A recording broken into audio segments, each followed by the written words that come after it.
네, 그럼 이 내용과 함께 우리 사회에서 일어난 이런저런 일들 짚어주실 전문가들과 함께 하도록 하겠습니다. 안녕하십니까? 안녕하세요. 어서 오십시오. 자, 홍중성 기자님, 이 방금 리포트에서 봤던 기사 관리사들 필리핀에서 오신 분들입니다. 면면을 보니까요, 이 대학 강사들, 뭐 영어 교사들 이분들도 계시고요. 왜냐면 고학력자들이시고, 그러니까 제가 앞서서 말씀드렸지만 우리도 과거에 보면 독일에 뭐 과학부 간호사들 보내지 않았습니까? 이런 것들이 많이 떠오르더라고요. 그렇죠. 1966년에 그 독일행 비행기에 몸을 이제 싣기 전에 눈물을 꼭 참고 있던 어린 간호사들, 저도 이제 사진이나 그런 이제 것으로 접했는데요. 네. 또 광부분들은 내가 가서 열심히 돈 벌어서 우리 가정 경제를 일으켜야지 또 이런 마음으로 가시고, 근데 그게 각 개인뿐 아니라 사실 우리 국가에도 굉장히 외화벌이가 됐었잖아요. 네. 그래서 실제로 1964년에 우리나라 국민 1인당 총소득이 107달러, 지금 이제 필리핀의 한 절반 수준밖에 안 됐는데 제가 지난 4월 기준 이제 통계를 봤더니 우리가 세계에서 31위예요. 네. 그러니까 굉장히 많이 성장을 했고, 그리고 지금 이 국민 1인당 총소득도 3만 달러가 넘어서 36,194달러, 정말 한 100배, 그러니까 뭐 한 20년, 그러니까 그때 107달러로 비교하면 네. 정말 말할 수 없이 오. 크잖아요. 근데 지금 그러면 필리핀은 어떤가 살펴봤더니 네. 이 1인당 이 GDP가 124위더라고요. 오. 그러니까 우리 31위, 124위. 그러니까 경제적으로 보면 지금 아까 이제 들어오신 가사 관리사분도 인터뷰하셨지만 네. 여기서 돈 많이 벌어서, 그리고 이제 거기 이제 고국으로 돌아가서 사업을 하고 싶다. 네. 이런 얘기들을 하시잖아요. 근데 단순히 그분들에게만 도움이 되는 게 아니라 우리나라로 생각을 해봐도 이게 굉장히 240만 원 가까운 돈이 큰 부담이긴 한데, 만약에 원래 해외 유학을 보낼 여력이 있었던 그런 가정이라고 생각해 보면 네.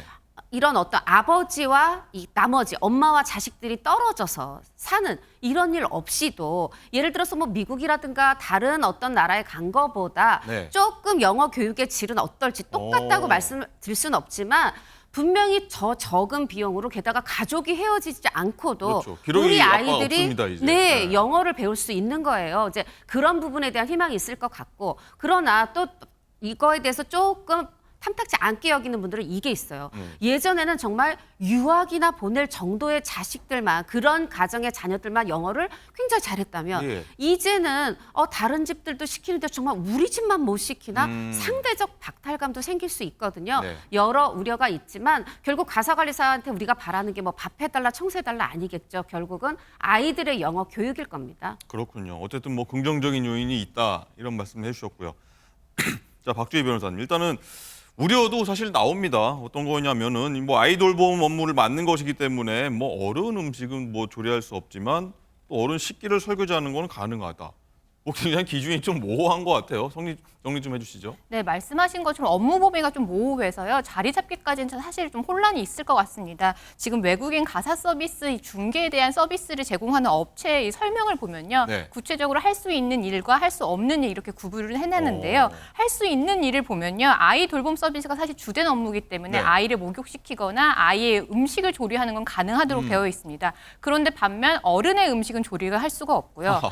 그리고 마대걸레로 바닥 청소하는 거는 가능한데 손걸레질은 불가능하도록 되어 있습니다. 사실 이 구분이 좀 모호하지 않다라는 건데요. 그런데 이게 구분이 모호하지 않는 경우에 이용자 입장에서는 어디까지 이 가사관리사에게 서비스를 요청할 수 있는지 이 부분이 좀 혼란이 있을 것 같고요. 가사관리사 입장에서는 이용자가 이런 요청을 하는데 그걸 명백하게 거부를 할 수가 없기 때문에 추후적으로는 이 인권침해 논란까지도 이어질 수 있을 것으로 보입니다. 뭐 혹시나 아이를 위해서 만든 음식인데 배고파갖고 아빠가 이렇게 먹었어요. 그럼 여기 걸리는 거네요. 그러니까 아이를 위한 음식을 만들었는데 뭐 그거를 어른이 먹은 것까지는 괜찮은데 네. 어른을 위한 음식을 조리해달라라고 네. 하는데 어떤 경우는 있겠죠. 아이를 위한 음식인데 많이 만들어달라라고 해서 그 많이 만든 음식을 어른이 먹었을 때 과연 이게 허용할 수 있는 업무인지 아닌지 이 부분에 대한 혼란이 있겠죠. 그러니까 꼼꼼하게 만약에 보시는 가사 관리원이라면 뭐 걸 수 있는 거 아닙니까? 네. 참 모호하다 이런 생각도 듭니다.